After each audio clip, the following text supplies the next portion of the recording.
Agradeço aí, Antônio, toda a equipe do Inova Leite, por mais essa oportunidade.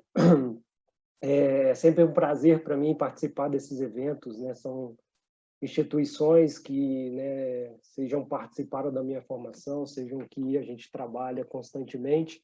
E hoje eu faço parte, né, da Unicamp, aí, né, dentro do curso de doutorado, sob a orientação do professor Guilherme Tavares.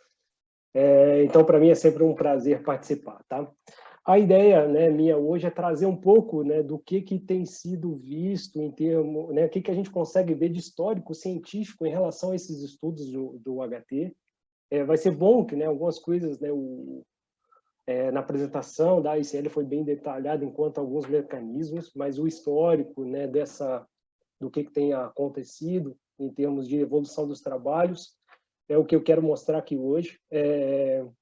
Então, vou fazer uma breve apresentação, mostrar um pouco do cenário, né, mundial aí do Brasil em termos dos países em relação à produção de leite, né, como que o Brasil está se posicionado nisso, evolução do HT, evolução dos trabalhos científicos, aí eu divido eles né, por fases aqui, tá?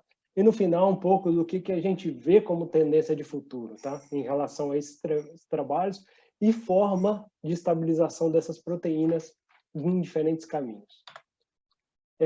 Então, um pouco da Tate Line, que eu quero, né, deixar como uma mensagem aqui para todos, né, é o nosso propósito. O nosso propósito é Improving Lives for Generations, onde, né, a gente se destaca como um líder global em solução de açúcar, redução de açúcares e calorias. Então, dentro do cenário mundial, né, isso é altamente relevante e importante. A gente vê, né, o aumento do sobrepeso, número de diabetes, né, carência em termos do consumo de fibras. Então, a gente tem trabalhado muito em diferentes ingredientes, nesse cenário, buscando, né, sempre como meta esse nosso propósito, né, Improving Lives for Generations.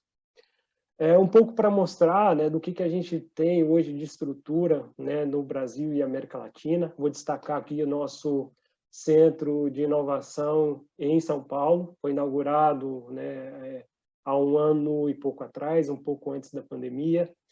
E destacar aqui, né, que como é que realmente o HT é nosso foco, né, nos últimos anos. A gente tem, né, 2 equipamentos pilotos dentro desse nosso centro de inovação, um da marca ONV, outro da marca Microthermics. Então, tem sido, né, seja né, na parceria com os nossos clientes, seja nos trabalhos internos em termos de conhecimento, o HT, né, é uma área foco nossa de trabalho dentro da área de aplicação. Eu gosto sempre de mostrar, né, e sempre deixar na mente, né, nossa, a importância do Brasil dentro do cenário mundial de produção de leite. Tá? Eu achei interessante esse mapa aqui, baseado nos dados da FAO, onde mostram, né, alguns países de destaque em termos de volume de produção. E aí, né, me chama muita atenção, né, como que alguns países, né, se destacam nos diferentes continentes, aí, diferentes regiões, onde normalmente, né, países com uma alta população estão relacionados também a uma alta produção de leite. O destaque do Brasil aí na América Latina como o maior produtor de leite, né? E um país que ainda tem um potencial de crescimento enorme, né, que a gente sabe. Então, eu gosto né, de mostrar esses dados, assim como, né, a posição aí do Brasil, né, dentro dessa forma de se ranquear, né, onde, né, todos os países da Europa estão unidos. Então, a gente, né, fica dentro da 5ª colocação, dentro desse cenário. São dados, né, de 2018, mas, né, são super reais, né, e atuais. Né, e esse volume, né, eu gosto de trazer isso porque somos importantes em termos do cenário mundial de produção de leite e somos um país com alta relevância, alta produção de leite UHT. Ou seja, isso com certeza nos coloca num patamar em que nossa volume de leite UHT processado, então não só leite como produtos como um todo, é um volume, né, importante dentro do cenário mundial. Então, é uma tecnologia forte no Brasil, a gente conhece, né, a gente trabalha bastante em diferentes tipos de produto com essa tecnologia de OHT, e isso cresceu de uma forma gigante nos últimos anos. eu mostro, né, eu pego esse dado aqui da tese, inclusive do Paulo Henrique, 2003, como que, né, o mercado se transformou com a entrada do leite UHT no Brasil. Então, é um mercado que converteu aí de 25% só, né, dentro de leite pasteurizado UHT, 25% de UHT ainda em 95, para 74% em 2002. Se a gente olhar agora, é em torno de 85% do leite fluido no Brasil, né, está dentro do processamento em UHT. Então, um crescimento de 90 para cá, né, em 30 anos, de 3.800%, um crescimento gigante, um volume de leite processado sob essa tecnologia alto, né, que mostra para a gente como que é importante o conhecimento em termos dessa tecnologia.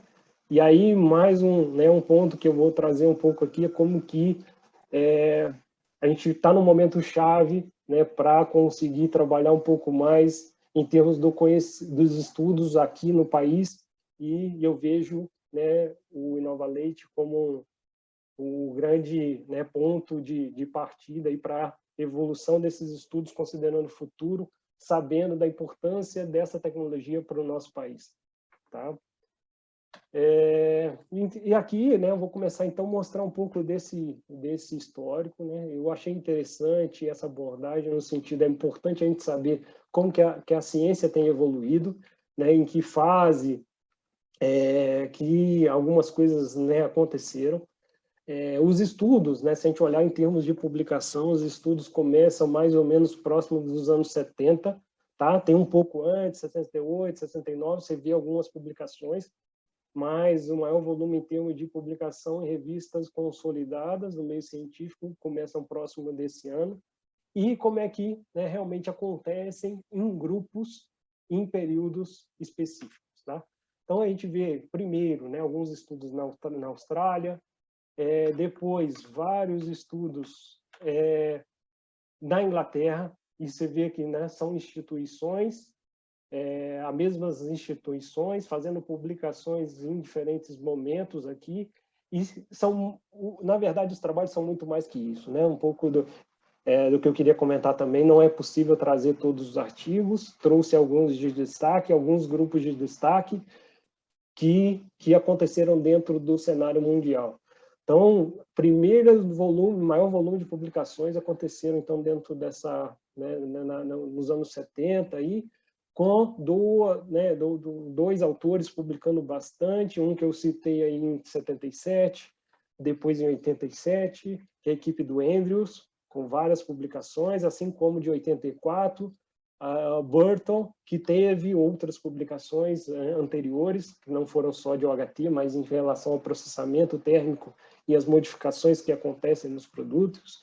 Alguns estudos, né, dentro dos anos 80 e aconteceram nos Estados Unidos também, dentro da Universidade de Ohio e Carolina do Norte. Tá? Então, alguns dos trabalhos de destaque dentro do cenário mundial. Eu vou destacar aqui sempre trabalhos que estão relacionados com a modificação química, físico-química e sensoriais. Tá? Não trago tantos trabalhos relacionados às avaliações microbiológicas, tá? Em relação a isso. Então, é um pouco só para deixar claro também esse ponto. Tá? Então, isso aconteceu dentro dos anos entre 70, né, e 90, onde, né, tem os grupos específicos, em alguns países específicos, focados nesse tipo de estudo. O que trouxe isso? Né? Geralmente, esses primeiros estudos estão mais focados nas alterações, né, que mapear essas alterações que acontecem no leite, UHT, durante o processamento e após o processamento. Né? Então, o primeiro que eu destaco aqui é um estudo que mostra essa relação do pH, e aí nesses, né, primeiros estudos já tinham avaliações em relação ao citrato-fosfato e outros fosfatos, em relação à prevenção da sedimentação, né, um pouco do que foi falado aí na apresentação da ICL, a importância do pH. Então, essa questão da importância do pH, né, desde o começo, né, era um ponto de destaque. E se a gente vê as últimas publicações aí já nos anos 2000, a gente continua com vários estudos mostrando a importância do pH dentro de uma faixa ideal e mais elevada, próximo de 6,7, como um fator de destaque para evitar, né, perda de estabilidade, sedimentação. E quando a gente vai baixando esse pH, né, você aumenta essas interações proteicas, o que é bastante característico. Então, nesse estudo aqui, usou, por exemplo, a relação entre refletância, estabilidade proteica e pH, que foi bem interessante, é uma forma de se avaliar. Um outro estudo que começa a avaliar a microscopia eletrônica para verificar essas alterações das proteínas, e aqui mais durante o shelf life, e aqui dentro desse estudo mostra muito o lado da influência da temperatura de estocagem na modificação das proteínas, tá? Então, nesse estudo, né, foi concluído que temperaturas entre 20 e 30 graus, você tem uma menor modificação da estrutura das proteínas durante o shelf life, que é um ponto importante. Normalmente, temperaturas maiores, nós temos maiores modificações em termos da estrutura proteica. Isso pode estar relacionado, né, às modificações químicas em relação às proteínas, então está relacionado, né, às alterações ali um pouco do calciônico, pH, que foi comentado também na apresentação anterior, mas também um ponto de temperaturas ótimas de proteinases que possam estar ativas depois do processamento UHT. Depois, outro estudo que traz já a relação é a avaliação da cor, para verificar as alterações em relação ao leite UHT. Então, de novo, trazendo a importância de temperaturas mais baixas, próximas de 20 graus, como ideal para a estocagem desse produto.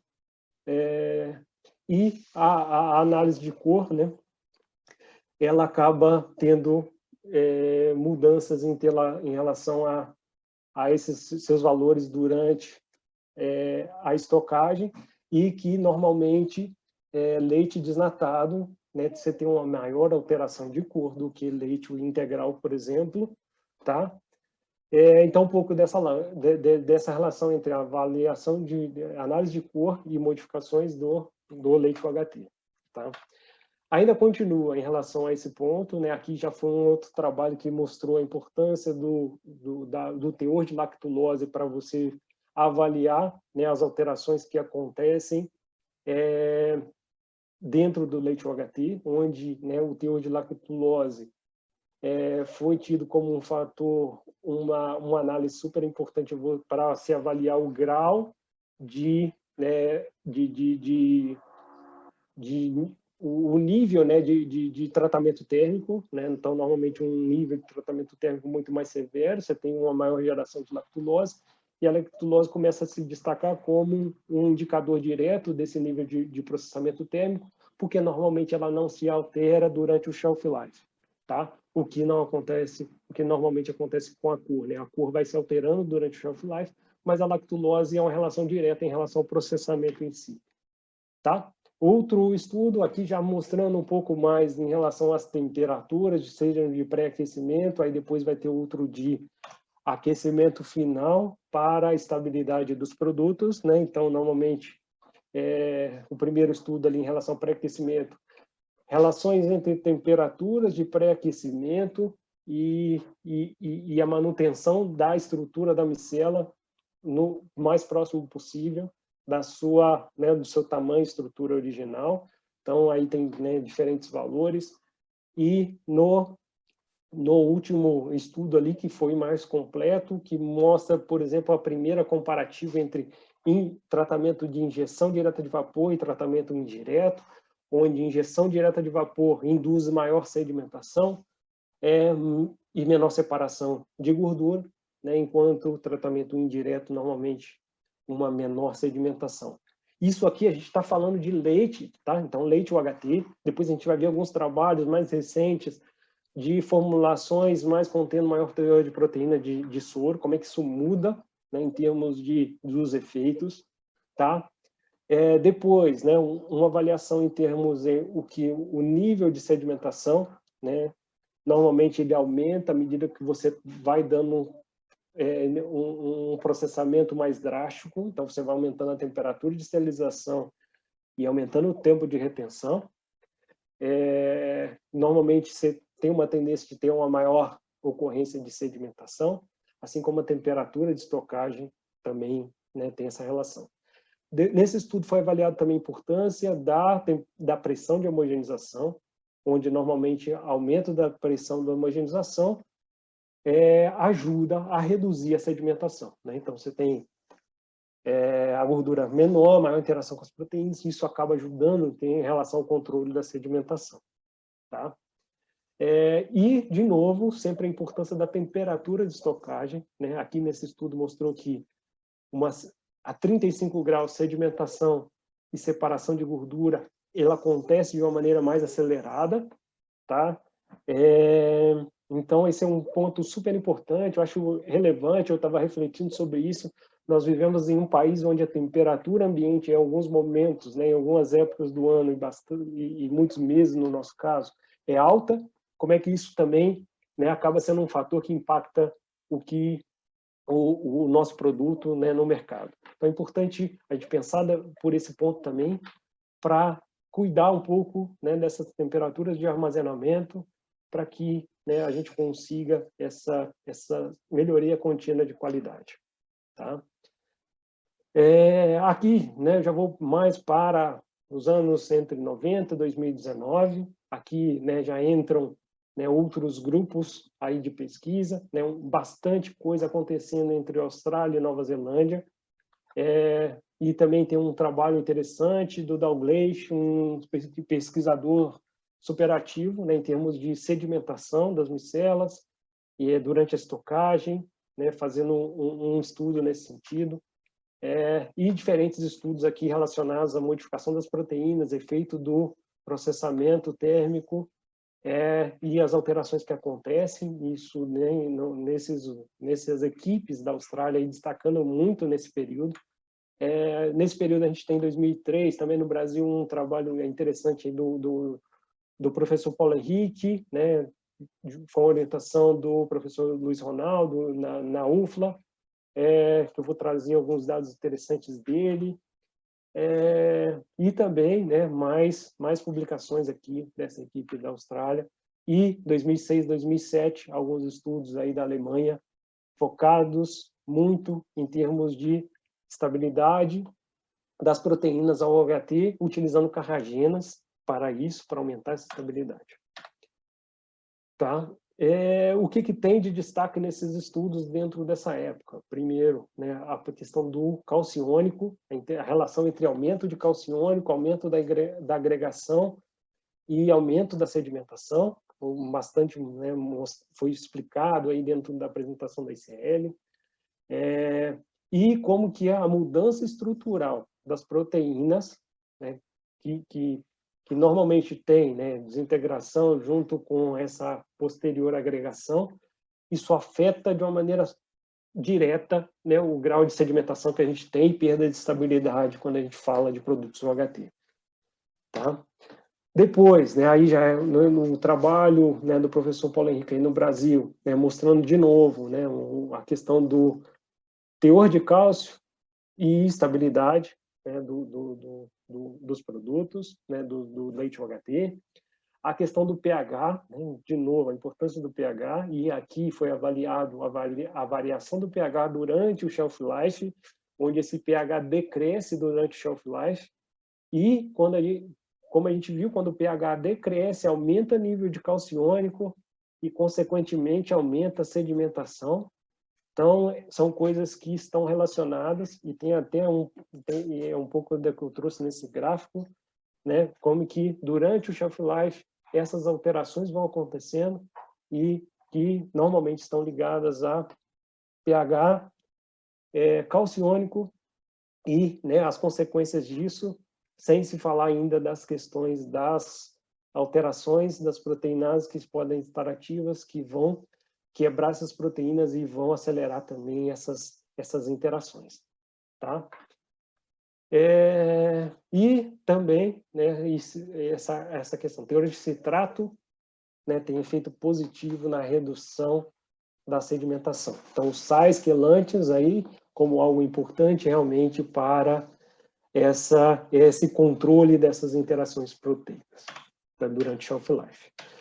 Aqui, né, já mais um pouco de uma correlação direta uma comparação direta entre processo direto e indireto. O que destaca aqui para mim nesses estudos, né, é um comparativo usando temperaturas diferentes, onde normalmente, né, nessas publicações falava-se muito em relação a utilizar temperaturas mais baixas de esterilização no indireto do que no direto, porque no processo indireto você tem um tempo de exposição a alta temperatura maior, né, seu tempo de troca térmica para chegar na temperatura final é maior, então por isso pode-se trabalhar com temperatura um pouco inferior quando se fala de processo indireto, tá? E, né, os comparativos aí em relação às modificações, tá? Então um pouco do que eu já, né, comentei também, e, né, um gráfico aí de 95 mostrando também um pouco dessa parte, né, a importância da região correta de temperatura e tempo de OHT para se controlar a questão dos esporos, tá? Depois, né, continuando ainda nesse período, né, entre 90 e 2009, mais uma vez a relação entre a avaliação de lactulose e comparando com HMF para se ver, né, o melhor parâmetro para se fazer a avaliação de qualidade, seja de processamento, seja de modificações no produto final. Né, o que foi visto nesse primeiro trabalho é que a HMF acaba alterando durante a estocagem, já a lactulose ela é constante, né, durante o shelf life, então é um indicativo mais direto do índice de tratamento térmico, tá? Então não é afetado pela estocagem. Já, né, o trabalho sobre carragena, né, que foi aí com a equipe da Alemanha, tá? Que mostra muito essa relação, estudou como que a carragena interage com as proteínas e com essa interação acaba controlando essas agregações e, consequentemente, controla a estabilidade do produto durante o shelf life, minimizando, né, sedimentação e gelificação do produto final. Então, a carragena interagindo principalmente com as caseínas, e melhorando a estabilidade de produtos OHT, tá? Teor de proteína e tipo de tratamento afetam essa interação, tá? E também, depois a gente vai ver o tipo de proteína, que é um pouco do que tem aqui também, que as proteínas de soro, né, normalmente elas fortalecem a rede de caseína e carragena e tornam essa rede mais forte, tá? Então, as ligações acontecem entre carragena e caseínas, mas as proteínas de soro aumentam a força dessa rede e aí podem trazer um pouco mais de viscosidade, um pouco mais de força de estabilização, mas ao mesmo tempo, depois a gente vai ver num estudo aqui, talvez você tenha que modificar também as dosagens de carragena frente a essas modificações do perfil de proteínas. Tá? Entrando agora, né, já nos anos entre 2010 e 2020, daqui para frente a gente vai começar a perceber como que, num período mais curto, né, aqui nesse primeiro slide estou falando de 10 anos, como que cada vez mais o volume de publicações tem aumentado, tá, dentro de diferentes temas. Tá? Então, começa com estudos aqui mais, por exemplo, de achocolatado, também utilizando carragena, de novo, estudos tentando detalhar mais as modificações que acontecem com as proteínas durante o shelf life, entendendo bastante em termos da gelificação e sedimentação, né? Que aí são trabalhos aqui que tem 2, inclusive, né? Liderados aí pelo ANEMA, um pesquisador superativo em termos de volume de publicação, que traz aqui, né, dentro de 2017 e 2018, alguns artigos, né, em 2019 e 20 também, né, tem aqui a participação de, né, vários trabalhos entre a Austrália e Nova Zelândia, muito ativo em termos desse estudo, e por isso eu falo que Austrália e Nova Zelândia se destacam muito nesses estudos de OHT. Assim como, né, tem um trabalho importante aí entre, né, o pessoal da Suécia e Holanda, estudando um pouco mais diferentes processos e modificações durante a estocagem, com novas técnicas de avaliação das proteínas, que eu vou destacar aqui. E aqui, nos últimos anos, né, agora em 2020 para cá, você vê que coisa de 2, 3 anos, o volume de publicação tem aumentado muito, e aí tem aparecido, né, de novo o grupo da Suécia, grupos da Dinamarca, publicando bastante, utilizando diferentes modificações aí, em termos de lactose para galacto-oligosacarídeo, a questão de fórmulas infantis processadas em UHT, e a gente começa aí em 2021, né, eu vi um trabalho publicado aí, né, pelo grupo Inova Leite, em relação ao creme de leite, e, né, o trabalho que eu venho fazendo aqui sob a orientação do professor Guilherme Tavares, de modificação da estrutura das proteínas lácteas, né, para aumento da estabilidade de processamento.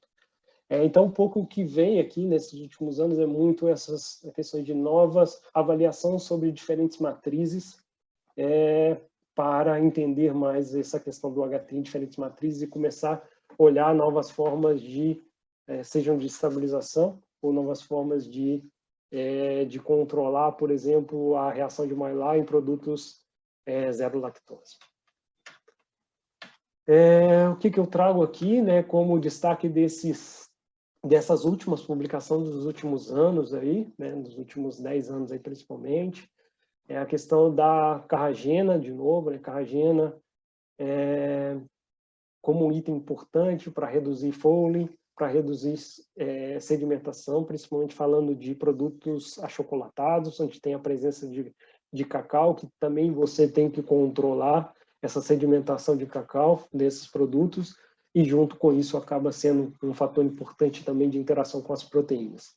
E a relação entre essas matrizes, sejam proteína com carragena, impactadas pelo teor de açúcares dos produtos. Então, e depois a gente vai ver que, né, vai ter a ver também com o teor de sólidos dessas matrizes, tá?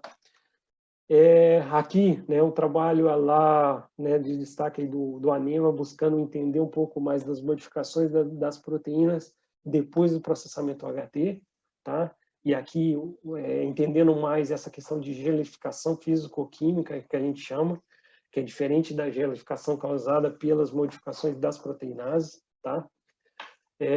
Nesse trabalho, né, tem como destaque também a questão de a utilização de temperaturas um pouco mais elevadas, em termos de pré-aquecimento e aquecimento final, e aqui está fazendo um comparativo entre 143 graus por 3 segundos, 143 graus por 15 segundos, que pode aumentar essa estabilidade. Nesse caso, está muito relacionado à inativação de plasmina, então, reduzir a atividade de plasmina e, com isso, né, ter uma menor degradação das proteínas durante o shelf life, mas nesse estudo também foi avaliado a questão da gelificação que acontece por alterações físico-químicas, que, em alguns casos, né, as sedimentações e as gelificações que acontecem não têm a ver com a atividade de proteinase, e sim com as alterações das proteínas depois do processamento HT.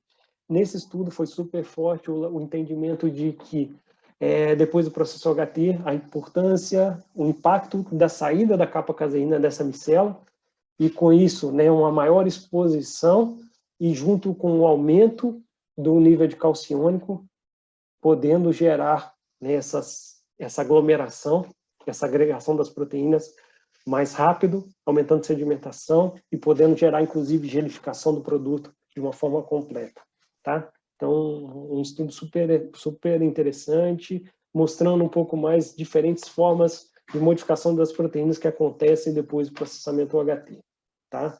Já esse outro estudo fez um comparativo entre infusão e injeção, né? Infusão vem tecnologia um pouco mais nova em termos de uso industrial, e nesse comparativo aqui foi visto que a infusão gera menor nível de sedimento do que a infusão menor nível de sedimento do que a injeção, tá? E foi estudado muito aqui a temperatura de armazenamento, tá? E aqui utilizando diferentes técnicas, né, muito mais robustas para esclarecer as modificações que acontecem. E, de novo, né, temperaturas próximas de 22 graus geram menor sedimento e gelificação comparado a 30 graus. Tá? De novo, aqui tem relação com atividade de proteinases, mas também as modificações físico-químicas que acontecem nas proteínas, que é um pouco do que eu falei antes, que tem sido um tema muito mais recorrente dos últimos artigos, frente a essa crescente aí, entendimento dessa saída da capa-caseína, a interação com o calciônico, e isso acontecendo normalmente depois da certa sedimentação das proteínas da base, né, da embalagem para o topo. Tá? Outra coisa interessante, foi diferente desse artigo em termos de lactosilação, que acontece nas temperaturas mais altas de armazenamento. Ela não evita, essa lactosilação não evitou a sedimentação, mas evitou a gelificação. Então, tem sido o que a gente olha em outros trabalhos, não no OHT em si, mas o efeito de glicação, lactosilação, para a modificação da estrutura das proteínas e tentar obter maior estabilidade. Tá? Então, é interessante nesse sentido. E o outro trabalho, esse aqui também, da equipe do ANEMA, mostrando um pouco do comparativo entre direto e indireto. Tá? De novo, o HT direto gerando maior tendência de sedimentação do que um indireto. Tá? Calciônico e pH como fatores críticos de sedimentação. Então, nesses gráficos aí vocês podem ver atingir um nível crítico, né, de pH, que aí normalmente é mais baixo, nesse caso aqui próximo de 6,6, como que o nível de sedimentação aumenta de uma maneira rápida, assim como o nível de calciônico. E uma coisa vai estar ligada à outra, né? Tá? Então, importância calciônica e pH sempre algo super recorrente desde o começo da ciência. Assim como, né, o efeito dos sais quelantes. Aqui tem um estudo, nesse estudo foi utilizado citrato, hexametafosfato, né, e a correlação desses sais quelantes para a redução de calciônico, controle do pH e, com isso, uma melhor estabilidade, né, nos produtos UHT, né, que foi também, né, falado na apresentação da ICL. Aqui, mais recentes, né, publicações, no sentido de avaliar bebidas com alto teor de proteínas, nesse caso, modificando a composição de proteínas, usando 50% de caseína, 50% de proteínas de soro. Esses trabalhos foram feitos com 10% de proteína no produto final, e como que essa modificação foi avaliado diferentes relações, na verdade, mas o melhor resultado foi quando ainda se manteve com 50% de caseína, 50% de proteínas de soro. Quando a gente aumentou, né, nessa publicação, quando eles aumentaram, né, o teor de proteína de soro, além desses 50%, diminuiu muito o tempo de corrida, aumentou o tamanho de partículas e, com isso, aumentou a, né, sedimentação e agregação. Alisson, nosso tempo tá. Você vai um pouco mais para. Eu vou mais rápido. Ótimo, aqui. muito obrigado. Está muito interessante, mas o tempo está justo. Sim, desculpa. Então, nessa mesma linha, né, mostrando um pouco desse trabalho com alto teor de proteína, diferentes relações das proteínas caseína e proteína de soro, e o impacto, né, quando a gente tem maior teor de proteína de soro, um cuidado em relação à precipitação no equipamento, tempo de corrida, e que também, de novo, a carragena ajudando nesse controle. Tá? Por último, né, as publicações vão em termos das modificações da estrutura, também de forma mais específica, a estrutura do globo de gordura depois da homogeneização, e o destaque aqui desse trabalho, homogeneização downstream como mais efetiva para minimizar a agregação após o UHT. Outro trabalho interessante, menor tamanho das micelas e menor sedimentação. Isso aqui está muito relacionado à composição dessa micela. Normalmente, menores micelas têm maior proporção de capa-caseína frente às outras. Isso é interessante para a estabilidade em produtos UHT. Tá? E aí, falando de formulações modificadas, né, e aqui comparativo, fórmulas infantis também com maior teor de proteína de soro, como que o processo indireto aí já é mais negativo, em termos de maior sedimentação, maior brownie, mais baixo pH. quando a gente tem formulações modificadas e com mais teor de proteínas de soro, tá? E aqui um trabalho que mostra uma conversão de lactose para galacto-oligosacarídeos para minimizar reação de Maillard em lítio HT hidrolisado, tá? E, por último, aí o trabalho, né, da equipe mostrando pressões de homogeneizações mais altas e o impacto na consistência. Então, mostrando que impacta a rede gordura-proteína e, consequentemente, impacta na resistência. Então, um pouco, e aí para terminar, né, o que tem vindo de futuro, o nosso cenário atual é incrustações, sedimentação, gelificação, uso de fosfatos e citratos e outros hidrocolóides como forma de, né, minimizar essas alterações. E quando a gente olha para o mercado, a gente tem produtos com mais proteína, uma tendência de redução do número de aditivos alimentares adicionados. Então, aqui, né, a ciência tem olhado para frente para ver quais são as possibilidades para compor esse cenário aí para frente. E aí tem gerado novas tecnologias de uma forma separada e que, da agora para frente, vai ser aplicada em UHT, tá? Então, sejam microparticulação, glicação, utilização de enzimas para controle das micelas, e isso tem sido o futuro, tá? Então, para finalizar, né, então, acreditar e investir na ciência, para mim, a chave para uma melhor preparação para o futuro.